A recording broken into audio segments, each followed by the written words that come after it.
వృశ్చికం వారికి గనక చూసుకున్నట్లయితే పంచమ స్థానంలో ఈ క్రూర గ్రహాల యొక్క కలయిక.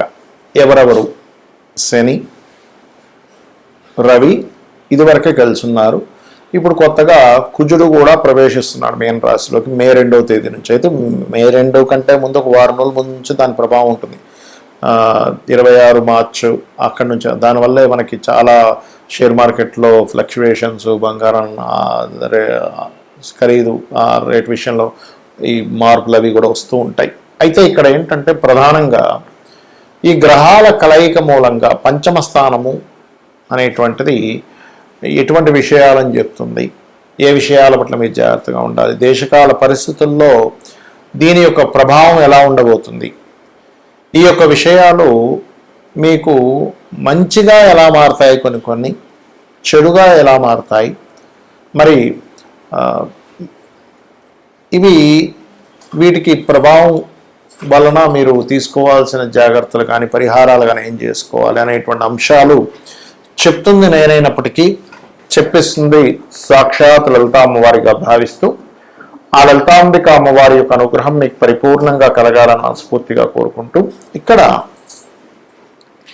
ఈ గ్రహాలు పంచమంలో ఉన్నందుకు ఇక్కడ మీరు గమనించండి, స్నేహితులే శత్రువులుగా మారడం, ప్రేమిస్తున్న వ్యక్తులే ప్రేమ చూపిస్తున్న వ్యక్తులే లేదా మీరు ఎవరికైతే ప్రేమను చూపిస్తారో వాళ్ళ మధ్యనే మీకు కొంత గొడవలు ఇవి ఇస్తూ ఉంటుంది. అందులోని పంచమ స్థానం అనేటువంటి సంతాన స్థానంగా కూడా చెప్తాడు. కాబట్టి ఈ సంతానం విషయంలో ఐవీఎఫ్లు, ఐయుఐలు కొంతమందికి ఇబ్బంది ఉంటుంది. అలాంటప్పుడు వాళ్ళు రకరకాల శస్త్రచికిత్సలు అవి చేస్తూ ఉంటారు.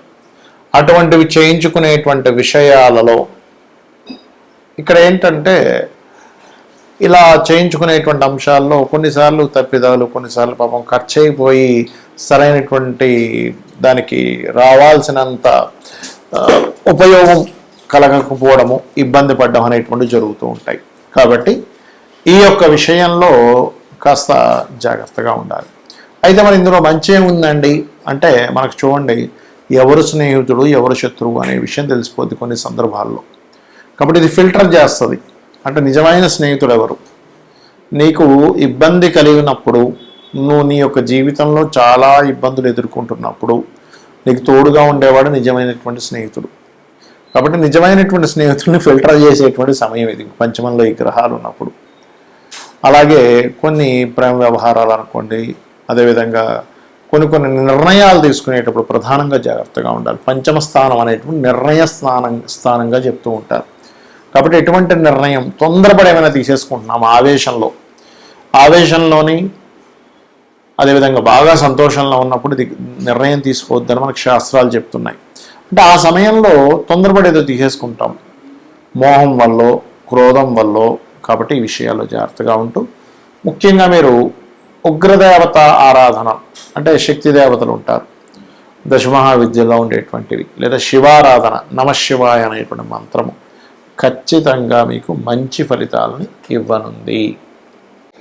మరి దీని మూలంగా రైతులకు కానివ్వండి, అసలు జాతకమే లేదు, జాతకం లేని వారికి కానివ్వండి, దేశకాల పరిస్థితులు అంటే మైథుని జ్యోతిషం, ముండేన్ ఆస్ట్రాలజీ అంటారు. ముండేన్ ఆస్ట్రాలజీ పరంగా మనకి ప్రపంచవ్యాప్తంగా ఎటువంటి ఫలితాలు జరగనున్నాయి అనేటువంటి అంశం కనుక మనం చూసుకున్నట్లయితే, ఇక్కడ ఎప్పుడు కూడా ఈ సంవత్సరానికి రాజు గురువు అయితే మనకి మంత్రి కుజుడయ్యాడు.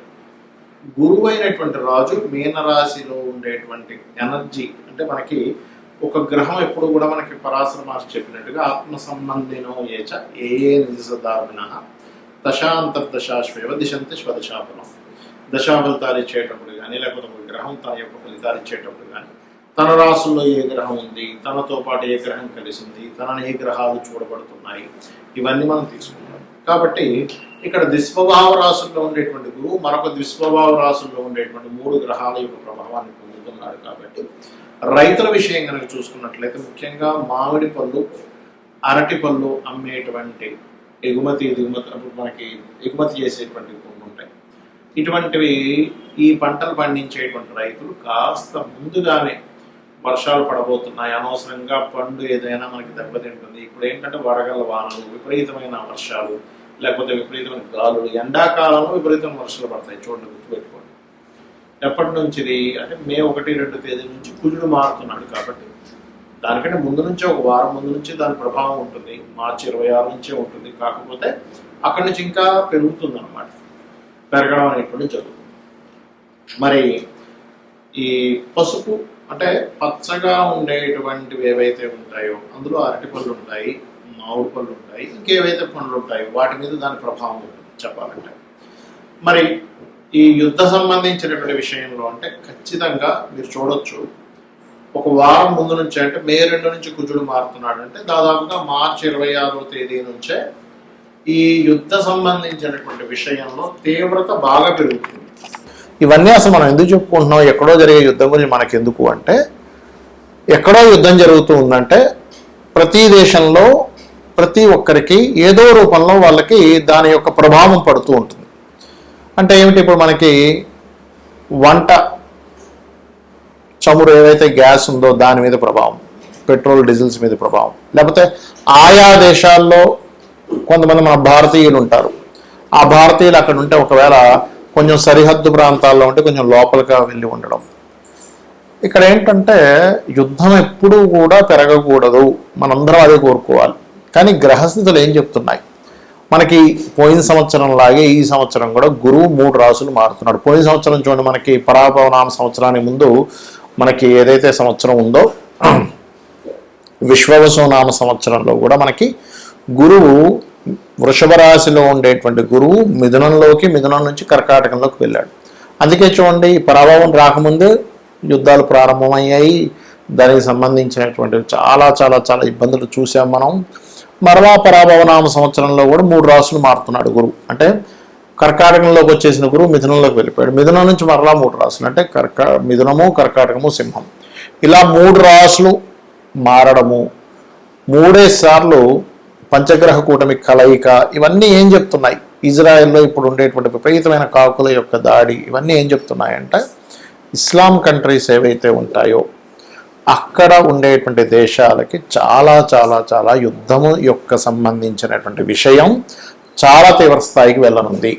కాబట్టి ఇక్కడ ఏంటి, సామాన్య ప్రజలు, అది అక్కడ ముస్లిమ్స్ అయినా ఎవరైనా కానీ ఇప్పుడు యుద్ధంలో పాల్గొనేటువంటి వాడికి మాత్రమే ఇబ్బంది ఉండేది ఒకప్పుడు. ఇప్పుడు అలాగా సామాన్య ప్రజల మీద పడుతుంది. కాబట్టి సామాన్య ప్రజలు అక్కడ ఉండేటువంటి వారు వీలైనంత మటుకు కాస్త అక్కడ ఏదైనా బంకర్లు అవి ఉంటే వాటిల్లో కాస్త ఉండడము, ఇటువంటివన్నీ చేయాలి. ఎందుకంటే ఇక్కడ ఈ 3 గ్రహాల యొక్క కలయిక అనేకమైనటువంటి దేశాలను ఇన్వాల్వ్ అయ్యేలా చేస్తుంది.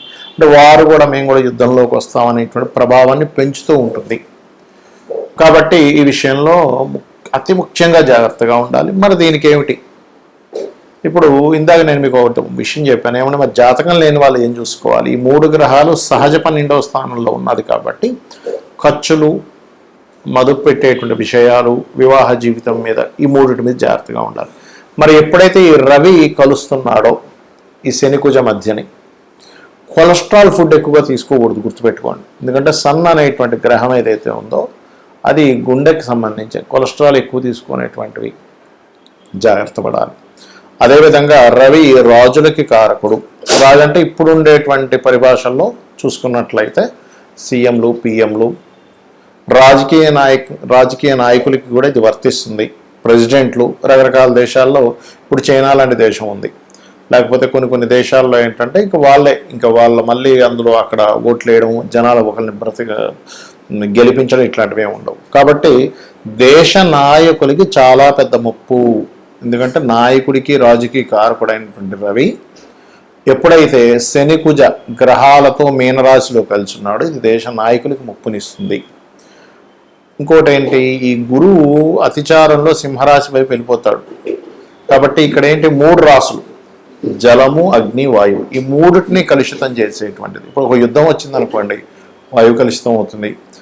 నావీ సంబంధంలో యుద్ధాలు వచ్చాయి, జలం కలుషితం అవుతాయి, జల సంబంధించినటువంటి ప్రళయాలు వస్తాయి, టోర్నడోలు, అదేవిధంగా అగ్ని సంబంధించినవి. అందుకని ఏంటంటే మీ యొక్క ఇష్టదైవం ఎవరైనా సరే, మీ ఇష్టదైవం ఎవరైతే ఉంటారో వారిని మనస్ఫూర్తిగా ఆ యొక్క పరమాత్మ మిమ్మల్ని ఎటువంటి ఇబ్బంది కలగనివ్వకుండా ఆయన పూర్తిగా కాపాడుతాడనేటువంటి విశ్వాసంతో మీరు మీ నిత్య దేవత ఆరాధన చేయండి. ఇందాక నేను చెప్పినటువంటి పరిహారాలు చేయండి. ఇక్కడ ప్రపంచం ఏ దేశాలు వాళ్ళ యొక్క ఈగోలతో వాళ్ళు అనుకునేటువంటి దీంతో గొడవలు పడుతున్నప్పటికీ సామాన్య ప్రజలకి ఏమీ కలగకూడదు అనేటువంటి సదుద్దేశంతో ఈ యొక్క విషయం చెప్తున్నాను నేను మీకు. శ్రీమాత్రే నమః.